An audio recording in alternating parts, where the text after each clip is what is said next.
Bem-vindos ao podcast Diário do Poder. Meu nome é Rodrigo Vilela. Hoje na presença do jornalista Cláudio Humberto e como convidado o deputado Luiz Felipe Orleans e Bragança. Deputado, obrigado por estar aqui conosco novamente. Muito obrigado por estar me recebendo aqui mais uma vez.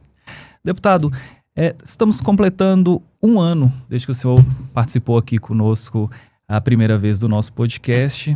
E à época o senhor deu uma declaração que chamou muita atenção, que o senhor fez uma recomendação, na verdade. O senhor recomendou que as pessoas protegessem o seu dinheiro Verdade.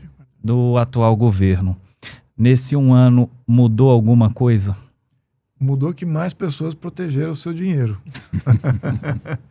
Eu estava, infelizmente, com a razão, né? E a gente viu que a situação no Brasil, em termos de segurança jurídica, segurança patrimonial, só deteriorou. Agora estamos falando de segurança política, geopolítica, piorou mais ainda. Né? Temos um grave problema aí geopolítico que está sendo gerado, porque há um ano atrás não tínhamos a eleição do Trump e o Trump declarou guerra no narcotráfico, no terrorismo, todos aqueles que podem precarizar a segurança nacional dos Estados Unidos, e o Brasil não se posiciona. E está literalmente acelerando para o outro lado. Está abraçando grupos ditatoriais, inimigos dos Estados Unidos, rivais comerciais. Então, o que é esse... além dessas questões de o governo ter arrecadado mais e ter buscado mais fontes de arrecadação, violando até uma série de proteções que antes tinha, ou seja, criando instabilidade financeira e jurídica, agora temos um problema geopolítico aí. E se o Brasil, de repente, virar um narco-estado, como é que fica? Como é que fica o cidadão? Como é que fica o monitoramento? Imagina transações financeiras internacionais. Monitoramento, crivo, assim, é uma completa imbecilidade do governo de fazer de uma postura dessa sem estar preparado. É nítido o governo que é fantoche, que ele não tem o preparo, sabendo que ele vai mudar de campo. Vamos jogar o jogo do governo aqui, né? Pô, eu vou mudar de campo. Eu vou deixar de ser um país ocidentalizado, cujos maiores parceiros, que ainda são os maiores parceiros comerciais, Estados Unidos e Europa, representam aí 60%, 70% do nosso comércio exterior, se bem que em que pese a China é o maior, os parceiros ocidentais ainda são muito maiores. Tudo bem, isso na questão comercial. Na questão social, então, de troca social, é muito mais intenso entre América do Norte e Europa, com qualquer outro país da Ásia. Então, e a questão política, então, nem se fala. Estamos na esfera de influência do Ocidente. E aí, de repente, você tem um governo que se posiciona contra toda a União Europeia, contra os Estados Unidos, fazendo alianças sem preparo nenhum, sem ter feito qualquer dever de casa na parte de defesa, parte de segurança, parte de infraestrutura. As retaliações, muito provável que virão. Não só comerciais, mas políticas, geopolíticas, e aí? E o governo está preparado? Quem vai sofrer com isso não é nem o governo, porque o governo já tem para onde escapar. É a população brasileira que vai sofrer com isso. Então é muito pior agora. A gente observa, né, deputado, assim, tem essa questão da geopolítica que é de fato muito grave, né? A gente fica sem saber exatamente o que é que aguarda o Brasil ali na esquina. Mas o que temos observado nos últimos tempos assim, não só a migração de brasileiros para o exterior, né? Nos Estados Unidos eu já vi estimativas que variam entre 2,5 milhões e 3 milhões de brasileiros que já se mudaram para os Estados Unidos para tentar a vida lá. Isso é uma população do estado de Alagoas, né? Exato. É como se Alagoas toda, né, ou mais do que a população de Sergipe e de outros estados. E de outro lado, há também isso do ponto de vista de pessoas que desistiram do Brasil ou vão buscar oportunidades que não têm aqui. Mas também nós vemos um aumento muito, muito expressivo de brasileiros que estão levando para fora o seu patrimônio. Ainda que continuem vivendo aqui, estão transferindo o patrimônio financeiro para os Estados Unidos e outros países onde há segurança jurídica. Exato. E onde esse patrimônio não corre risco. Isso vai acabar em quê, deputado? Eu acho que já está acabando com a força empreendedora e investidora do Brasil. São esses cidadãos que têm patrimônio, têm poupança, que transferem das suas poupanças seu patrimônio para empreendimentos. Quando poupança não gera a renda necessária, quando o juros está baixo e vale a pena tomar risco, o que acontece? Você tem um boom de investimento e um boom de tomada de risco em empreendimento, seja de abrir uma franquia, abrir uma loja, abrir qualquer sorte de empreendimento maior. Então isso tudo seca, que é a fonte de geração. A maior fonte de geração de emprego é essa, né? Pequenos e médios empresários investindo a sua poupança para gerar empresas que empregam lá 2, 3 pessoas, 4 pessoas. Então isso eu diria que é o grosso da empregabilidade do Brasil. E esse grosso é gerado por essas pessoas que têm esse patrimônio a gastar. Mas uma vez que ela para de gastar, os juros inibe isso. Né? Ela acaba achando, pô, é melhor deixar no banco do que investir no risco. Pior do que isso, mesmo com juros altos, eu acho que ainda é muito risco ficar no Brasil. Então, pego tudo, dolarizo, ou transformo em euro e vou morar em outro país. Transfiro a minha vontade de empreender para outro país. Então, você aqui deixou de gerar várias oportunidades e ter um efeito multiplicador na economia. Então, é isso que está acontecendo. Não é só para os Estados Unidos, né? Você citou bem o dado aí. Eu me lembro que quando eu morava nos Estados Unidos, era 1 milhão de pessoas que tinham mais ou menos registrado, que estava chegando em 1 milhão. Isso foi em 2000 eu morei em 2 etapas, né? Morei nos anos 90, durante 10 anos, depois mais recentemente, 2010 até 2012. E em 2010, 2012, me lembro conversando com os embaixadores naquela época, lá em Los Angeles, era na faixa de 1 milhão e pouco. Estava chegando em 1 milhão, se eu não me engano. Agora, em menos de 10 anos, ou 10 anos depois, então já batemos 1 milhão. Ou seja, tudo aquilo que havia do passado, em 10 anos a gente explodiu. E eu vejo também, o meu gabinete lá em São Paulo é perto do consulado da Espanha, e nos últimos 2 anos, recorde de filas. Eu nunca tinha visto isso antes. Eu tenho aquele gabinete desde 2019 e não via fila nenhuma no consulado. Agora, né, nesse governo, eu vejo filas imensas. Então eu vejo um problema grave aí de você perder a força empreendedora, a força investidora, a real força investidora de investimento direto. Investimento em bolsa, isso tem, né? Investimento que você transfere. Aliás, muito dessa movimentação de bolsa, que é investidor estrangeiro. Na verdade, não é investidor estrangeiro. É um brasileiro que já mudou a sua residência para outro país e volta a investir na bolsa brasileira porque conhece, porque veio daqui, mas ele volta como estrangeiro, ele não volta como brasileiro. E eu acho que investimento em bolsa ele é muito volátil, muito fácil você entrar, muito fácil você sair. Não é esse tipo de investimento que vale, que tem esse efeito multiplicador na economia. É bom, sem dúvida, ter mais liquidez, atrair mais capital. No entanto, é o investimento direto dessas pequenas poupanças, do pequeno e médio empresário investindo, saindo da poupança, entrando para o risco. É isso que gera emprego e gera oportunidade. E é isso que a gente está perdendo. Deputado, o senhor citou mudanças geopolíticas no mundo, citou o fator Trump. Sobre essa política tarifária do governo Trump, que tem a China ali como principal alvo desse tarifaço, né, dessas tarifas impostas pelo governo Trump. A gente vê que a China é afetada, mas ela parece que conseguiu ali algumas alternativas para escapar disso, que seja ampliando o comércio, buscando novos parceiros, coisas nesse tipo. Aqui no Brasil, a impressão que a gente tem é que a gente está dependendo de uma articulação, uma interlocução muito ruim, inclusive. O Brasil fez o dever de casa para uma mudança de cenário como essa? Olha, primeiro, na questão da China, eu acho que ainda é um pouco cedo para dizer se ela conseguiu sair, se desvencilhar. Eu acho que ainda começou o jogo agora. Ao contrário dos outros países em que os Estados Unidos levantou tarifas, a China respondeu de maneira belicosa, né? Ela entendeu essa movimentação como uma movimentação de extremo antagonismo, ao passo que outros países entenderam que é uma chamada para negociação. E é assim que os Estados Unidos queria que fosse interpretado.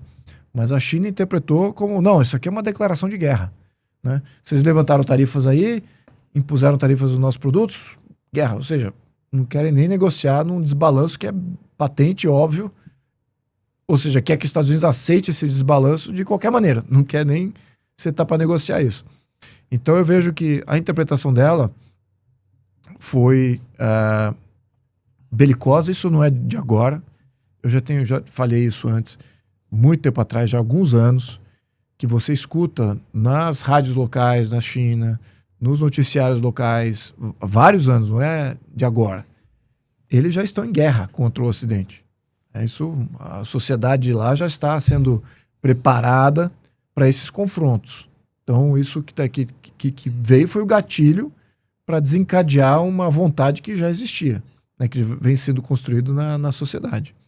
Então, a China, eu acho também, o que acontece?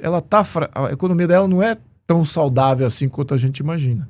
Né? Ao menos do ponto de vista econômico, você olha, poxa, está nacionalizando vários bancos, várias incorporadoras, construtoras, resseguradoras, indústrias. A demanda interna não acompanha a oferta, o dirigismo do Estado em criar uma série de construções civis e que ocupem aqueles prédios que eles criaram, muitos deles já estão sendo demolidos, nem foram ocupados. Então, você veja, isso não é sinal de economia saudável. Né? Ele tem um problema grave aí, econômico. Eu acho até que eles vão ser fragilizados se os Estados Unidos continuar com essa... ou não sentar para negociar com os Estados Unidos.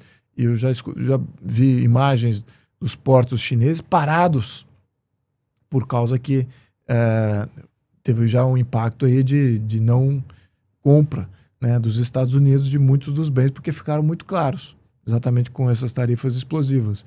Então, aquilo, assim, ninguém aguenta essa paulada tão rápido assim e se adequa tão rápido assim. Eu acho que ali eles vão ter que achar alguma maneira de voltar para a mesa de negociação, mesmo que tenham que dar o braço a torcer para o Trump do jeito que ele negocia. É o melhor jeito de negociar? Talvez seja eficaz. Agora, que gera esses antagonismos, às vezes desnecessários, pode gerar efeitos diplomáticos também? Pode gerar também.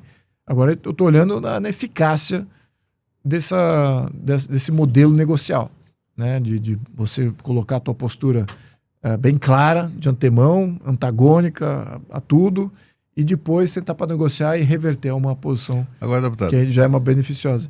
Então, aqui no Brasil, essa percepção é muito dificultada pelo comportamento hostil da imprensa brasileira. Curiosamente, né, eu acho isso muito, muito engraçado até de observar, da imprensa brasileira com relação aos Estados Unidos, com relação ao governo de Donald Trump. Né? Por exemplo, não chega à população um detalhe, enfim, curioso dessa história toda do tarifaço, né? Por exemplo, a China já era taxada em vastos produtos e tal. Quem vai aos Estados Unidos hoje, e foi a experiência que eu tive, aliás, é esse aqui, eu comprei esse paletó baratíssimo lá na Target, né, por $70. Meu Deus, né? Onde é que eu comprei, né? Made in Vietnã. Qual é a malandragem da história? Não tem nada de made in Vietnã. É made in China. Né? A China que produz a maior parte, 90% de tudo isso que o Vietnã, todos esses produtos. O Vietnã não seria capaz de produzir tanta coisa, né? Mas é a China usando o Vietnã. Por isso que no anúncio do tarifaço, o Donald Trump botou lá 90% para o Vietnã. Na verdade, quem estava sendo taxado era a China, novamente. Né? Eles usam esses proxies assim para fazer um drible nessa questão. Para driblar, para enganar e tal. Mas isso aqui no Brasil não chega, né? É muito curiosa essa atitude, digamos assim, dos formadores de opinião. Exato. Eu acho que essa postura negocial, no Brasil, isso é mal visto, né? Na nossa cultura, nosso comportamento aqui no Brasil. Os Estados Unidos, ele é confrontacional, sempre foi. O anglo-saxão, ele é confrontacional. E tem que saber confrontar também. Onde o Brasil talvez peque, ou menos esse governo. Não acho que o Brasil, porque o Brasil, do ponto de vista diplomático, até alguns anos atrás, talvez não mais, mas era uma referência na diplomacia internacional. Exatamente porque ele sabia lidar com situações extremamente antagônicas e contundentes e vamos sentar para conversar. Que é mais ou menos o que os Estados Unidos quer, só que ele não se importa em ser o abrasivo da relação. Né? O Brasil nunca é o abrasivo da relação. Também em função do nosso poder relativo, que a gente é uma potência média, economia média, então tudo é relativo a esse estado mediano de coisas que nós temos, então a gente tem que ser mais diplomático. Na questão da reação brasileira, bom, a reação chinesa eu acho que eu já coloquei bem aqui, que eles entenderam isso como uma postura belicosa, postura bélica contra eles, e isso foi um gatilho para uma série de coisas, só que eu acho que o impacto econômico vai vir mais cedo do que qualquer alternativa que eles possam achar para driblar esse impacto negativo. Então eles eventualmente vão ter que sentar para conversar no molde dos Estados Unidos. O Brasil, nesse aspecto, eu acho que é uma burrice muito grande do Brasil não sentar para negociar. Porque, primeiro, as tarifas que vão ser aplicadas aqui não são tão draconianas quanto em vários outros países. E poderia até se dizer que está dentro da elasticidade de preço de vários produtos. Segundo, a tarifa não se aplica ao Brasil, se aplica ao consumidor norte-americano. É ele que vai pagar 10%, o importador norte-americano que vai pagar 10% a mais dos produtos que vêm do Brasil. Então não é que o brasileiro sai afetado, né? O consumidor brasileiro. Então o impacto de opinião pública deveria ser zero, só que a mídia constrói como sendo o Trump está aplicando tarifas no brasileiro, para exatamente gerar esse efeito populista, né, demagógico, completamente desinformativo. Então tem um efeito aí dessas notícias aí construídas do jeito que elas foram construídas. Agora, do ponto de vista de balança de comércio, nós temos uma balança de comércio positiva com os Estados Unidos, ou seja, nós somos positivos para os Estados Unidos. Então nós temos tudo a ganhar se nós sentarmos para negociar e apontar exatamente, olha, vocês já ganham com o comércio no Brasil. O Brasil importa mais dos Estados Unidos do que exporta. Então, vocês aplicando uma tarifa de 10%, onde que pode impactar negativamente para vocês, para o próprio Estados Unidos? Eles vão querer manter uma balança comercial positiva conosco. É isso que ele busca desses grandes parceiros comerciais. O Brasil é um parceiro comercial bem menor. Então ele busca uma balança comercial. Então nós já temos isso. Então esses 10% é uma mera assim, olha, é o pingo no jogo. Olha, vamos sentar para conversar aqui nesses 10%. Se bobear, volta ao que estava antes, se for bem negociado. E aí toda essa celeuma, né? Foi camarada. Exato, é uma celeuma política para chamar para negociar, para voltar talvez ao status quo que tinha antes e reafirmar ainda o posicionamento mais beneficioso para os Estados Unidos que para o Brasil. Então, eu acho que o Brasil é burro de assumir, se por acaso assumir uma postura similar à da China. Primeiro que nós não temos esse poder de barganha todo. E segundo, que nós já temos o que os Estados Unidos quer. Então é uma questão de você barganhar nessa diferença. Então, tudo é possível na política, né? Mesmo a imbecilidade é o que impera.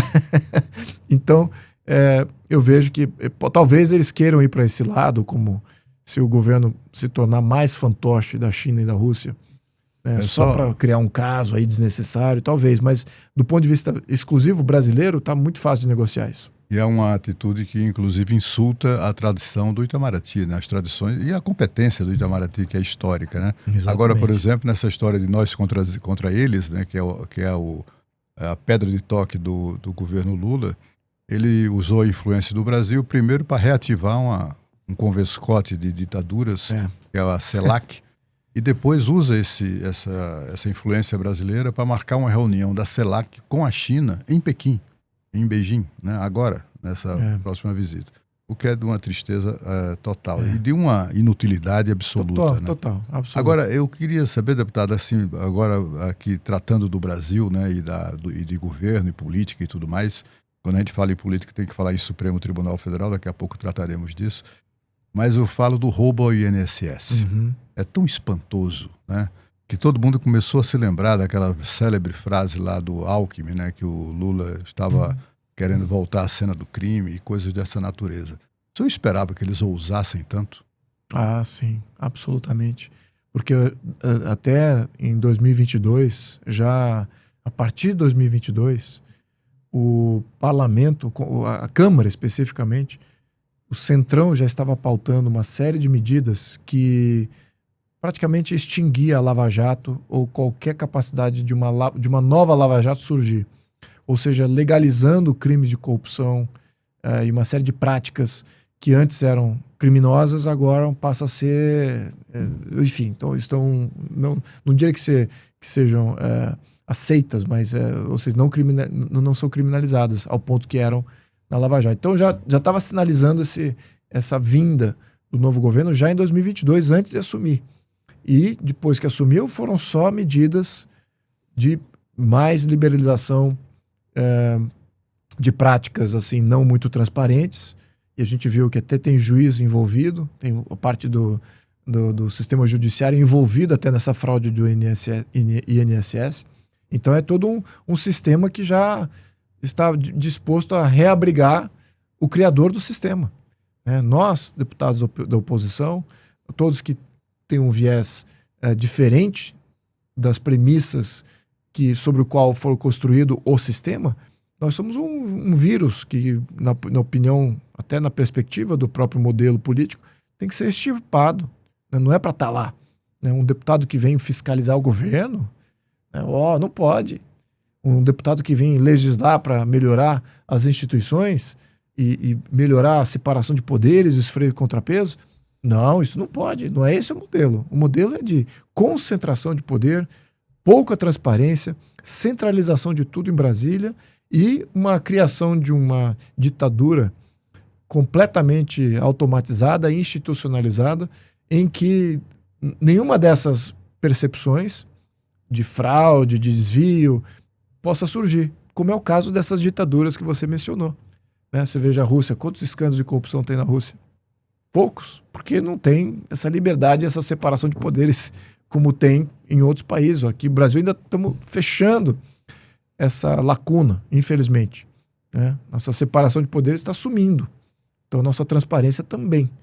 Mas ainda temos um pouquinho, e isso já é muito mais do que esses países ditatoriais. Veja a China, por exemplo.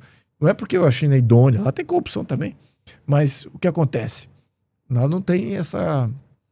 não temos um sistema de freio e contrapeso, de separação de poderes que é natural do Ocidente, que é sobre o qual foi construído o Ocidente.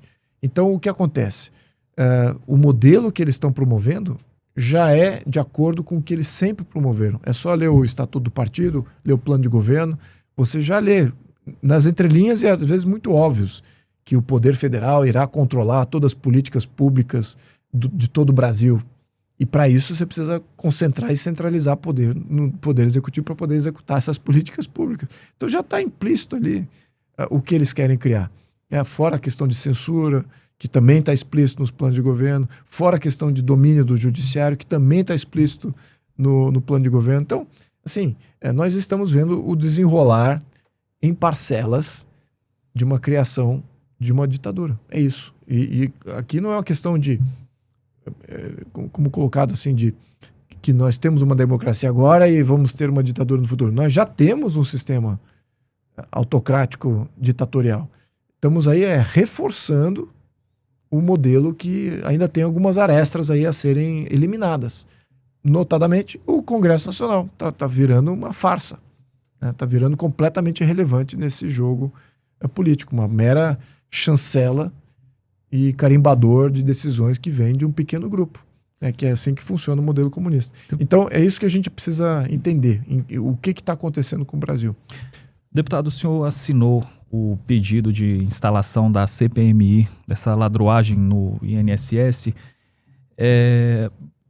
e a gente assim, tem algumas notícias que deixam a gente com o pé atrás se essa CPMI de fato vai ser instalada, se isso vai funcionar ou não. Uma delas é o presidente do Congresso, consequentemente ali do Senado, o senador Davi Alcolumbre, que embarcou para mais uma viagem com o presidente Lula. A última vez que ele viajou junto ali, foi ele, o presidente da Câmara também, Hugo Mota. A urgência do projeto da anistia acabou enterrada. Então, assim, o senhor acredita que essa CPMI vai sair do papel? Lembrando que Davi Alcolumbre, nesse momento, está dentro de um avião com o presidente Lula. Não, acho que você já está respondendo a pergunta. Você também não acredita. Não, eu não acredito, não. Já deixo claro que não acredito.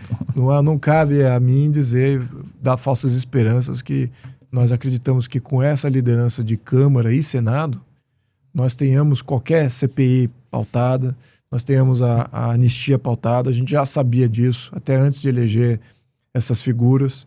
O risco de tudo isso cair por terra era absoluto. Eu vou só citar um dado aqui, que eu me lembro que eu levantei esse tema até em tribuna, que no momento que eu tinha me levantado em tribuna, não sei se foi no final de 2021 ou final de 2022, não sei bem, mas eram mais de 140 pedidos de informação, requerimentos de informação das atividades do Ministério. Desculpa, foi 2023, ou final do 24. Ainda na presidência do Lira. Eram 140 pedidos de informação de parlamentares que não estavam sendo submetidos ao Poder Executivo, exatamente porque o ministro, os ministérios são obrigados a responder o inquérito, que é submetido pelo parlamentar. Então o presidente de Câmara estava sentando em cima, dizendo, olha, não tem inquérito nenhum, toca o barco. É isso que eu acho que acontece. Eles sentam em cima do pedido, tem lá toda uma movimentação majoritária por uma CPI, tem uma movimentação majoritária por impeachment, tem uma movimentação majoritária para fazer o voto da anistia. Eles sentam em cima, o presidente de Câmara, o presidente do Senado senta em cima e, na última instância, não faz absolutamente nada. E você neutraliza o Congresso Nacional. E aí começa toda uma disputa interna de como fazer isso e tal, quais os outros caminhos que a gente tem, já que... Então, eu já estou dizendo, o outro caminho é remover o presidente de Câmara e remover o presidente do Senado. Eu tenho até um projeto que faz isso, que dá essa autonomia à maioria de convocar uma nova eleição de Câmara para você remover um presidente que está em violação de uma vontade majoritária dos seus parlamentares, ou que tenha desonrado um compromisso de campanha para elegê-lo como presidente de Câmara. Então, tudo isso, os projetos existem. Agora, ainda temos o problema de ter a persona ali, na função de presidência, ainda com o poder de neutralizar essas ações. Não tem uma desmoralização ali do parlamento, não, deputado? Total. Porque, assim, esses pedidos que ainda são encaminhados, esses requerimentos, eu acompanho bem isso, a gente percebe uma morosidade na tramitação ali dentro da Câmara mesmo, mas os que ainda conseguem ser votados, nem todos são respondidos ali pelo Ministério. E, fiscalização não existe. Nada, não porque ela não cobra ali uma resposta, nada. Você já tem uma fiscalização limitada. Porque você tem os deputados que estão fiscalizando de fato o governo, são a minoria. Não são a maioria. São a minoria. É a oposição somente. E os deputados do centro não fazem absolutamente nada nesse quesito. E os de esquerda, então, não se faz. Isso apoiam o governo. Vão tentar neutralizar, passar pano para qualquer erro grave. Então, você já tem uma minoria, só uma minoria fiscalizando.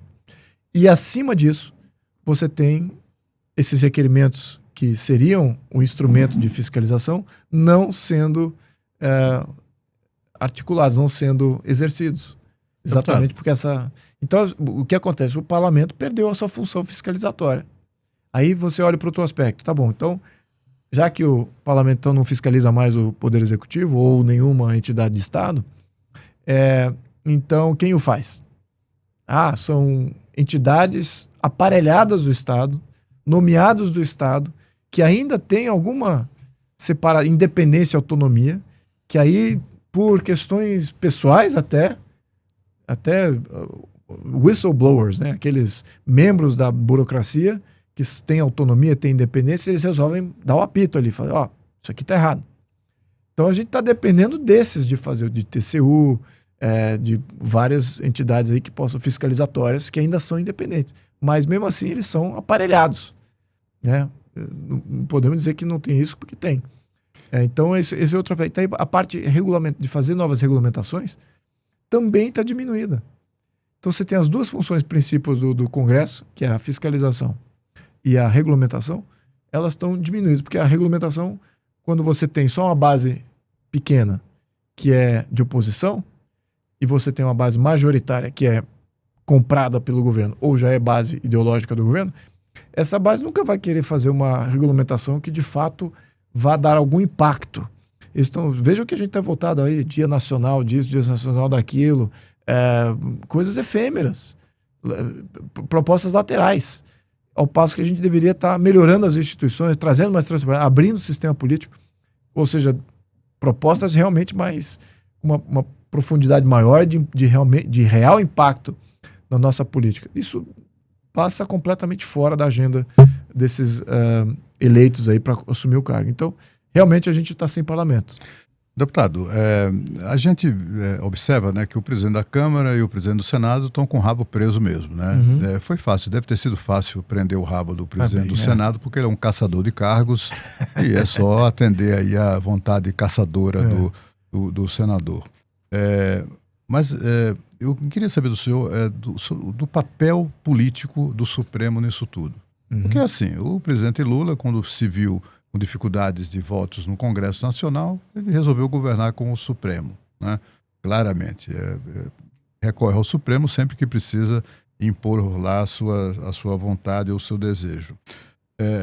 Esses dias, eu acho que foi um coleguinha desses que fazem parte lá da Curriola, eles dando a notícia de que os ministros do Supremo Tribunal Federal estavam muito preocupados com o desgaste do governo em relação ao escândalo do roubo do INSS.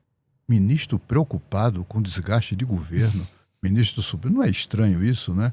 Isso fica parecendo ali uma torcida. Uma torcida, né? Como é que o senhor analisa o papel do Supremo nisso tudo, nesse regime que manda no Brasil hoje? O Supremo, na minha opinião, já perdeu, já foi. Não existe mais Supremo. O que nós temos é uma pequena assembleia de personalidades nomeadas e que tem um poder desproporcional. Agora, aquilo ali não é um Supremo Tribunal, não é. É um Supremo Conselho, é uma Suprema Assembleia, mas não é um Supremo Tribunal. Ali não há julgamento idôneo, isento, né, e de questões constitucionais, o que seria o caso de a missão princípio de você ter um Supremo Tribunal é de você ter um resgate da sua função de julgar somente itens constitucionais. Mas aqui você vê o Supremo legislando, o Supremo cobrando execução, determinando data de execução, determinando data de legislação, e se não legislar, nós vamos legislar. Isso não é um tribunal. Isso é uma assembleia executiva. E ela é nomeada, não eleita, e é exatamente isso que está exercendo poder. E é o que está ajudando o governo ainda a se manter. O governo, na minha opinião, se não for esse poder dessa assembleia, dessa pequena assembleia suprema, desaparece. Ele cai rapidamente. Não tem base de sustentação, perde o grande executor mor, e que, na verdade, a gente precisa tomar cuidado, porque se você for analisar o modelo comunista, o presidente no modelo comunista, ele não governa. Quem governa é um conselho permanente, que faz todas as leis, define as datas de tudo, a agenda política, e aí convoca a Assembleia Nacional para votar 1 ou 2 vezes por ano, vota lá 200, 300 leis que eles precisam de uma chancela democrática, e aí voltam para suas casas e eles tocam o barco. E diz que tem uma democracia, uma ditadura democrática. É assim que eu digo, está na Constituição da China. E é esse o modelo. E é esse modelo, em todo modelo comunista. Nicarágua é assim, Cuba é assim. Então, China é assim, Vietnã é assim, a Coreia do Norte é assim. E aqui o senhor acha que a gente está caminhando para esse modelo já comunista? Estamos nesse modelo. Nós estamos reforçando esse modelo. Né? Esse é que é o ponto aqui. Nós já estamos, de facto, neste modelo. Agora falta constitucionalmente amarrar isso, mas é muito fácil. Né? Você começa a acirrar as regras eleitorais, elimina toda a oposição, qualquer chance de entrar para o sistema, você precariza a função, você já estatizou os partidos que deveriam ser parte da sociedade, hoje são parte do Estado, parte do jogo político, o interesse do Estado. Então você já estatizou os partidos, fora a estatização de todo o resto do estado de bem-estar social, é tudo do Estado. Né? Saúde, educação, assistencialismo, previdência, é tudo do Estado, o comando deles. A economia também já está altamente regulamentada em praticamente tudo. Você não consegue fazer inovações sem ter uma regra ou uma permissão do Estado. A tributação também já é inibidora de uma série de atividades que eles não gostam, não querem, por razões ideológicas ou de controle. Então, o que você tem na mão? Você tem uma democracia capitalista? Não, muito longe disso. Você está com uma ditadura socialista. Né? Então, é isso que é o ponto. Não é nem comunista, só para fazer honra aqui à ideologia comunista. Porque o comunismo não é isso, não. O comunismo é descentralização, é poder nas comunas, não é essa centralização toda. Isso é socialismo, é fascismo. Então, nós já estamos reforçando esse modelo. E agora vem a reforma tributária, que vai tirar toda a capacidade rival política dos estados e municípios. Não, agora vão ter todos que estar na mesma agenda política de Brasília, senão não recebe dinheiro de volta. Porque agora Brasília vai comandar todos os recursos arrecadados. Então essa outro tijolinho aí na construção desse castelo aqui de Brasília. E aí vem essa última etapa, é a questão da segurança pública, né? Que você vai criar uma força nacional que é vinculada ao Brasília e pronto. E cadê as forças locais, né? Como é que elas ficam nessa situação? Elas ficam secundarizadas, com menos poder, rivalizadas por esse poder federal de segurança, e você tem todo o poder coercitivo do poder federal. Então isso é a criação de uma ditadura. Então a gente está reforçando o modelo ditatorial a passos largos. As pessoas que não monitoram isso, a opinião pública não monitora a involução do Estado para um Estado ditatorial.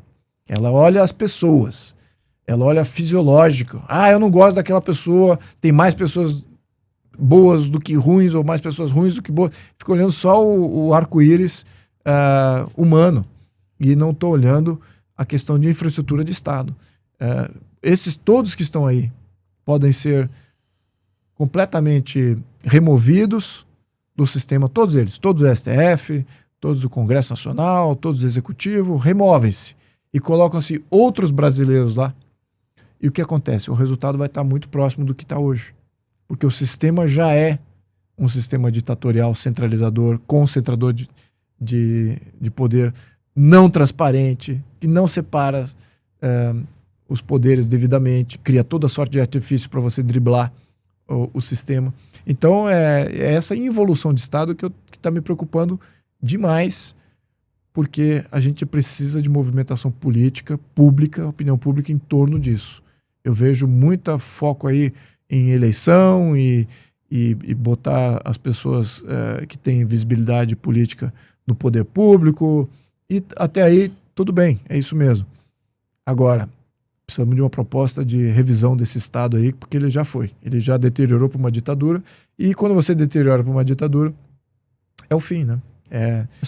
Eu acho que as pessoas podem perceber, né, a extensão desse regime autoritário a partir de que momento, né? Porque num primeiro momento aquilo não chega a elas, porque a prioridade do regime é punir a oposição, é neutralizar a oposição, é deletar a oposição da cena política, né? E acaba não se ocupando de estender seus tentáculos ali lá para a população da maneira geral. Quando isso acontece, assim, historicamente, num processo como esse? Quando exatamente o quê? Quando a maioria da população... Puxa vida, não é que estamos mesmo sob uma ditadura, né? Excelente. Infelizmente, é quando é tarde demais. Infelizmente. E mesmo quando é tarde demais, se você não gerar consciência política do teu contexto, você perdura essa situação durante décadas. E às vezes você nunca chega a falir por questões de consciência interna e acaba falindo por uma crise gerada pelo próprio sistema. Você autoimplode, né? Ou tem uma interferência externa de algum outro país, alguma outra rivalidade externa que acaba promovendo aí uma abertura do regime. É isso que, por exemplo, aconteceu no leste europeu. Leste europeu, você tem diferentes países ali, você tem Romênia, que era um país comunista pobre, extremamente fechado. Eles nunca adquiriram uma consciência de Estado de Direito, de democracia, de transparência. Então, quem substituiu o Ceausescu foram outros comunistas. Foram os comunistas que estavam antes, só que não era o Ceausescu. Então só substituiu a cabeça visível. Fazer, agora mudou. Não mudou nada. Né? Por isso que nos anos 90 inteiro, durante depois da queda do Ceausescu, a Romênia viveu um período de esfacelação praticamente, virou um estado fracassado, em que a população não queria nenhum dos dirigentes, mas também não sabia o que queria. Ela não sabia verbalizar e ter a visão do que é um poder, um sistema político moderno. De fato, democrático, capitalista, não comunista. Como é que sai disso? Então o Estado romeno nunca mudou. E aí o que acontece? Faliu, ficaram alternando ali comunistas no poder. E o que tomou conta? Contrabando, todos aqueles que viviam nas sombras, assumiram poder econômico porque o Estado faliu mesmo, não conseguia prover mais nada, não funcionava, a moeda explodiu de ponto de vista inflacionário, ninguém mais respeitava mais a moeda local, dolarizou tudo. E aí você tem o pessoal que habita lá, mas o governo não representa mais nada. Então, até, eu diria que recentemente só, dos anos 80 até agora, 30 anos, agora você pode dizer, agora eles têm. Tanto que elegeram agora, acho que o primeiro candidato da direita foi eleito agora, é incrível que pareça. Estamos falando aí 30 anos depois da queda. Então isso é um curioso, país que não teve consciência. Agora, teve outros exemplos positivos. Por exemplo, a Hungria, ela tinha uma população mais alfabetizada, mais sofisticada. Ela não sofreu esse problema que a Romênia sofreu, porque ela tinha uma população mais politizada. Então, logo na sequência da queda do Muro de Berlim e da abertura dos países, a Hungria foi um dos primeiros a dizer, olha, somos de novo um país aberto. A mesma coisa aconteceu na Tchecoslováquia, né? Foi uma abertura muito mais pacífica. Eu poderia dizer que na Polônia também, mas aí na Polônia foi um movimento de consciência muito grande, né? Que teve até com os sindicatos do trabalhador lá da Polônia, dando essa consciência para a população, falando assim, isso aqui está errado, isso aqui é uma ditadura, temos que sair para um modelo mais democrático, com separação de poder. Então houve um movimento de conscientização. Então aqui eu já dei alguns exemplos para pontuar aqui o Brasil, onde é que ele está nesse espectro. Estamos mais próximos de ser uma Polônia, uma Tchecoslováquia, uma Hungria, ou estamos mais próximos de viver aí décadas de Romênia, em que você elege ali só um fantoche qualquer num estado falido, uma proposta de estado falido, que é ditatorial, mas ninguém mais respeita, e você acaba respeitando o narcotráfico, o contrabando, que é esses que estão provendo sustentação e bem-estar social através de uma economia fluente. Isso é que é o grande problema que a gente está vendo agora. É o ponto de inflexão que nós estamos vivendo. Eu vi recentemente um canal de YouTube chamado 196 Sonhos, muito bom mesmo, adoro. E é o primeiro brasileiro que visitou os 196 países do mundo. É muito interessante. Falar dele. E ele, então, esteve na Romênia recentemente. Na capa do vídeo tinha assim, era o país que odeia comunistas, né? Mas demorou muito para isso. Demorou muito. É impressionante. Exatamente. Demorou uma data. Quer dizer, e é um país que, para se livrar do ditador, o matou, né? Inclusive cenas chocantes, transmitidas pela televisão, o casal lá sendo morto. Eu me lembro ter visto isso ao vivo, pelo menos na época que você deve ter visto isso também. Mas ao longo dos anos o processo de conscientização foi muito lento, mas hoje eles não querem ouvir falar de comunistas. Pois é, então, agora você faça uma analogia dessa realidade da Romênia que eu acabei de pontuar dos últimos 30 anos. Quem assumiu o poder eram ditos reformadores do modelo comunista, ditos até da direita, né? Isso apareceu os falsos líderes, que eram nada mais que comunistas travestidos de reformadores durante todo esse período. E o que a gente está vendo agora? A mesma coisa no Brasil. Se você tem um grande problema do Brasil, como eu defino o modelo político hoje, ele é corrupto e ele é socialista. Esse é o modelo brasileiro, os dois grandes adjetivos que eu usaria para definir o modelo brasileiro. O que estamos vendo é quem defendia o modelo socialista agora está se colocando como sendo um conservador de direita, que vai defender a família brasileira, que é tudo pela segurança e soberania nacional, que vai reduzir impostos. Peraí, mas você estava defendendo o governo socialista até pouco tempo atrás. Então a gente vai confiar em você. Então por isso que a gente está... o sistema ele é tão bruto, e na Romênia aconteceu a mesma coisa. Ele foi tão bruto em criminalizar a oposição que matou todas as lideranças opositoras. Mas matou mesmo. Não é uma questão de fazer exílio político ou prender. É questão de eliminar.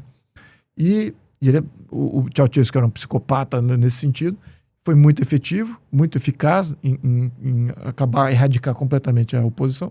E aí ficou esse vácuo em que a população não quer mais os representantes do antigo regime e não há ninguém que de fato representa o novo regime. E aí você cria essa décadas de lodaçal e mediocridade e empurrar com a barriga. É isso que esse é o risco que nós temos agora. Né? Exatamente com essas ações do judiciário, do próprio governo, em solidificando esse modelo e criminalizando todos aqueles que surgem para mudar o modelo.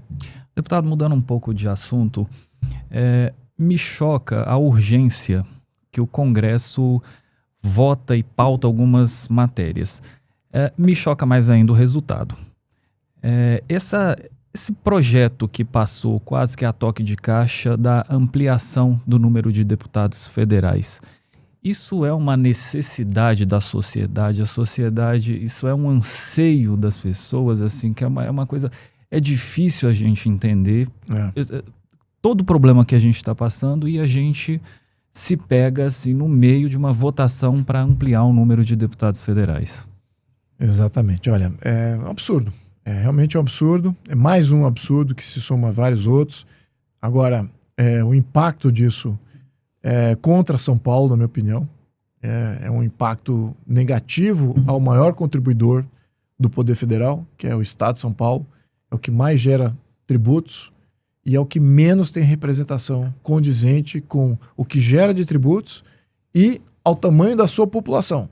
Então nós temos número de votos no colégio eleitoral. Número de votos, exatamente. Nós deveríamos ter, no mínimo, o dobro dos representantes. Temos só 70, deveríamos ter, na minha opinião, deveríamos ter 140, que é o condizente ao volume de população que a gente representa. A gente representa 22%, um pouco mais, 23% da população brasileira, mas temos 13% de representação parlamentar. O São Paulo representa 35% ou mais dos tributos gerados, mas, de novo, só temos 13% dos deputados ali. E o que acontece? Quando você aumenta o número de deputados que não são de São Paulo, na discussão, primeiro, orçamentária e de leis que aplicam a todo o país que tem impacto orçamentário. Quem é que fica com a maioria? Certamente não São Paulo, em termos de discussão.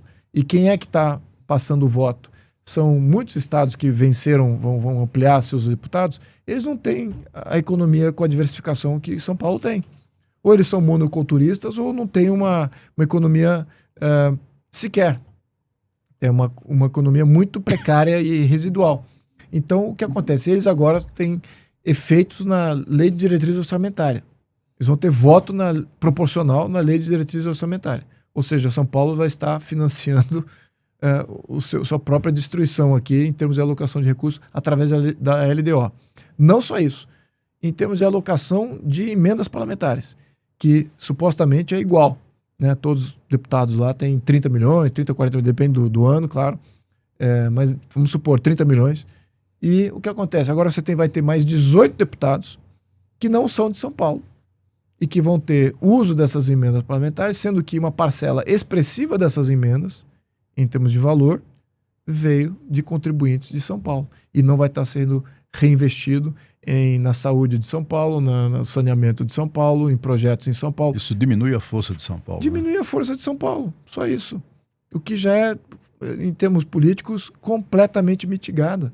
E talvez isso seja o sonho do não paulista, de deixar um ganso que produz ovos de ouro sem saber que ele produz ovos de ouro e sem representação qualquer em defender a si próprio. É isso que estamos chegando nesse ponto. Eu tenho peregrinado no estado de São Paulo em várias prefeituras, pequenas, médias e grandes, e lá falta recurso para fazer projetos de base. E você veja, poxa, peraí, para onde está indo esse recurso, então? Em termos desproporcionais, está indo para todos esses estados de fora, especificamente aqui Norte e Nordeste, são os maiores consumidores de recursos de Brasília, e São Paulo é o maior pagador. Isso é importante, deputado, porque a discussão sobre esse assunto se resume ao custo. Exato. Os 18 deputados vão custar mais 65 milhões de reais. Isso não é nada comparado com esses outros efeitos. Isso não é nada comparado nem às viagens internacionais do presidente. Né? Custa muito mais do que 10 vezes mais do que isso. Né? Exatamente. Agora eu queria também assim, a gente já está se encaminhando para o final, eu queria fazer uma pergunta sobre a situação eleitoral de 2026.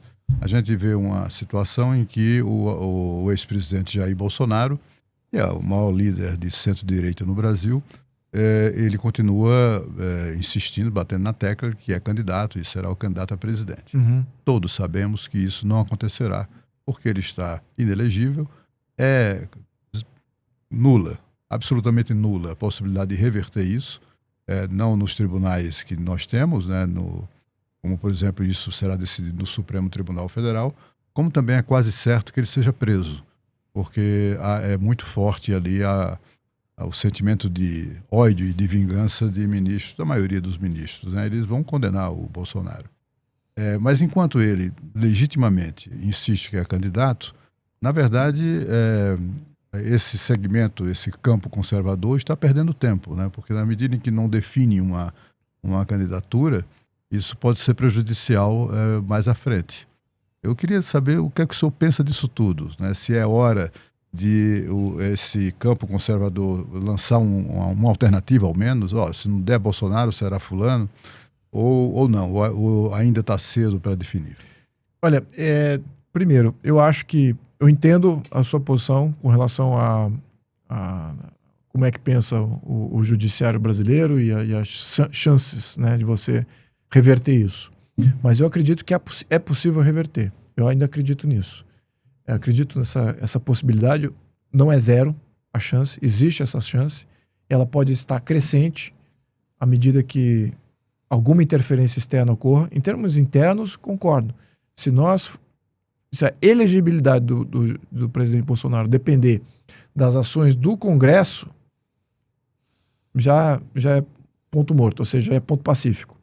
Agora, se formos contar com externalidades, como o judiciário norte-americano vindo interferir na questão brasileira, ou uma mobilização social no Brasil também vindo interferir nessa questão, aí você começa a abrir uma possibilidade de rever essa questão. Primeiro que eu não vejo justiça nenhuma em condená-lo para absolutamente nada, né? Nem na questão de inelegibilidade quanto da prisão. Eu não vejo nenhuma base para que isso ocorra, pessoalmente falando, e na análise com todos os grupos com quem eu converso. No entanto, eu entendo a motivação e concordo com a motivação do judiciário, que é exatamente isso, de manter ele inelegível e, se possível, até prendê-lo. Mas eu digo... Sorte dele que não tem pena de morte no Brasil. Né? Dá essa impressão, às vezes. Pois é. Mas eu acho que essas externalidades a gente ainda não modulou muito bem, né? Qual é a real chance dessas externalidades crescerem e se tornarem algo de fato implementáveis e que possam reverter essa realidade. Eu acredito no sistema judiciário norte-americano, não porque eu sou um defensor do modelo americano, é que eu conheço o modelo americano e eu conheço como é que eles agem com relação à política externa, usando o seu judiciário em primeira instância. Eu conheço, já vi isso acontecer, morei lá vários anos, isso é reiterado todo ano, sempre tem algum país, algum ditador no mundo sendo criminalizado e causa desdobramentos na justiça norte-americana, que tem efeitos de relações exteriores e que tem efeitos, sim, na conduta de países que são alvo dessas ações do judiciário norte-americano. Então, eu acredito no sistema norte-americano. Eu não acredito no sistema judiciário brasileiro. Isso deixar isso bem claro. Tá? Estamos falando aqui do melhor sistema judiciário do mundo, que é o norte-americano, e estamos falando, possivelmente, do pior sistema judiciário do mundo, que é o brasileiro. Um dos piores. Né? Então, tem aí uma distância muito grande. No entanto, dado essa contestação aqui de chances reais, né, eu ainda acho que existe uma chance de reverter, concordo que na parte que você fala, em que isso talvez mitigue qualquer nova liderança ou secundarize a criação de novas lideranças que poderiam vir. Mas, ao mesmo tempo, eu acho que você seguir adiante e aceitar passivamente, olha, vamos ter uma eleição e o candidato mais popular não vai participar por causa da injustiça do sistema judiciário brasileiro. E vamos aceitar isso pacificamente e toca o barco. Não acho que isso é uma boa proposta. Eu tenho certeza que acho que é o que eles querem e que uma parcela da população também quer, né? Por questões pragmáticas ou está cansado de viver em conflito. Agora, eu vou dizer aqui como cientista político. Ir adiante, assim, você vai gerar um problema futuro muito grande, né? Em termos de aceitação exatamente desse modelo, desse estado de coisas. E se eu for para usar aqui oportunidades políticas, é uma oportunidade política de fazer uma grande revisão de Estado. Porque a gente não pode, a gente está criminalizando uma pessoa que não tem o porquê ser criminalizada, mas foi criminalizada, foi tirada do pleito eleitoral. E o que acontece? Agora não segue, tá tudo certo. Não tá tudo certo. Você acaba de não dar a experiência formativa da sociedade em torno de um Estado legítimo. Você acabou de deslegitimizar ainda mais as instituições públicas. E até você próprio. Até a própria população sai junta nesse papel de cúmplice de uma grande injustiça. E eu acho que isso não segura a água, né? Como diz o americano até. Né? Isso você não vai construir muita coisa depois de você ter feito um pleito eleitoral sem o candidato mais popular ali. Eu acho que isso é um grande erro. Então é por isso que eu digo, pode até ser que isso... eu não quero esse cenário para o Brasil. Eu acho que esse cenário é um cenário ruim para o Brasil. A gente vai ter problemas depois de... Mas é provável, né? A probabilidade existe para todos os lados, né? Agora, em diferentes graus, né? Eu acho que talvez agora, neste momento, pode ser que isso seja mais acentuado. Mas, ao mesmo tempo, eu vejo que, à medida que você entra num ciclo eleitoral mais próximo à eleição, eu acho que o levante popular fica mais óbvio. Né? As opiniões públicas começam a ser manifestadas com uma massa crítica cada vez maior.